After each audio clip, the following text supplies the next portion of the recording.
morning, children. Let us see what is the necessity of political party in any democracy. So we know that the list of functions we have studied previous class. What are the functions of political party? Mainly they contest in the election and form the government. So here one question often comes that why do we need political parties? We need political parties because for performing all these functions.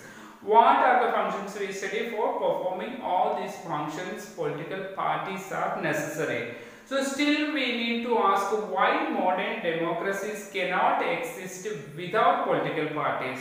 Is there any government without political party, or the modern democracy, why it cannot sustain without political parties? So we can understand the necessity of political parties by imagining a situation without parties. Think about a system or a position where there is no political party. How without political party democracies can exist?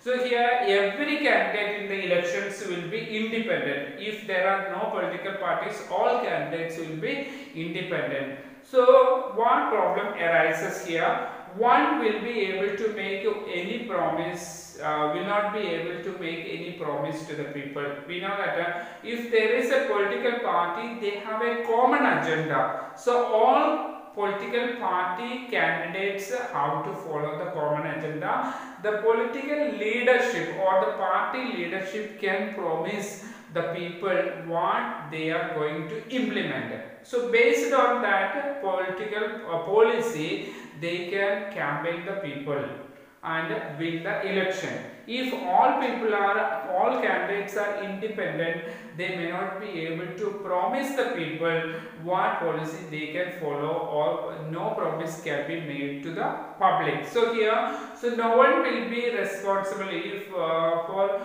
making any policy decisions if all candidates are independent. We can also think that about it by looking at the non-party based elections in the Panchayati Raj system.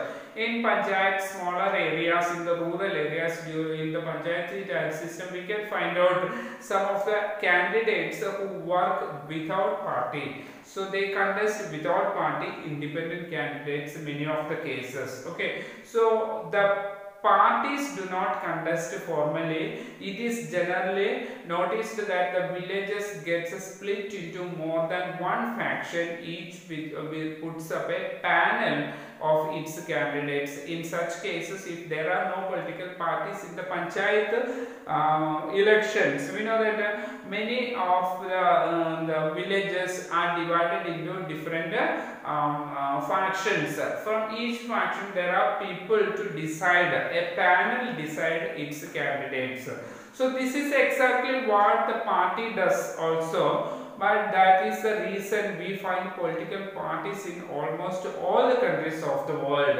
Where these countries are big or small, or new or developed or developing nations, etc. All these countries have nowadays political parties. So the political parties is directly linked to the emergence of representative democracy. We know that in ancient period there were democracies or representative democracies existed, but the elections were conducted in a different way, not like the modern ways. Okay, so there, when the population was very lower, ancient period, democracies existed, but the elections were conducted. All people or all members of the area or the smaller villages, which were had the right to vote. Now we know that it's not possible all people gathered together that time because of the population was very lower. Every person had to come together and had the right to vote also. But here we know in modern democracy,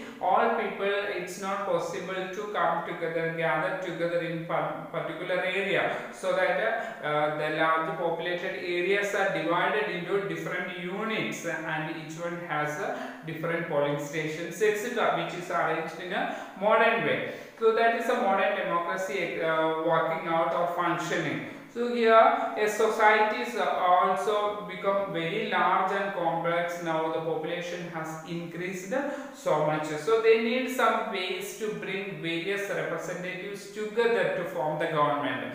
Now from different regions we are dividing the country into different constitutions, sorry, constituencies. From these constituencies the people elect one representative, and all the constituencies in the country or even in the state also there are different constituencies. From each constituency one representative is elected, and all these representatives join together in the legislative assembly, in the state legislative assembly. So they take collectively decisions and they are responsible for the government also. So all these, that's why we often say representative democracy. People are not governing directly, okay, so through a system of representation or representative democracy. So they need a mechanism to support the or restrain the government, make policies, justify or oppose them also. Political parties also do the same way, how the elections are conducted, becoming the government or forming the government, etc. Okay, here the political parties also fulfill the needs of every representative government also has. Now we can say that parties are necessary condition in a democracy because of all this.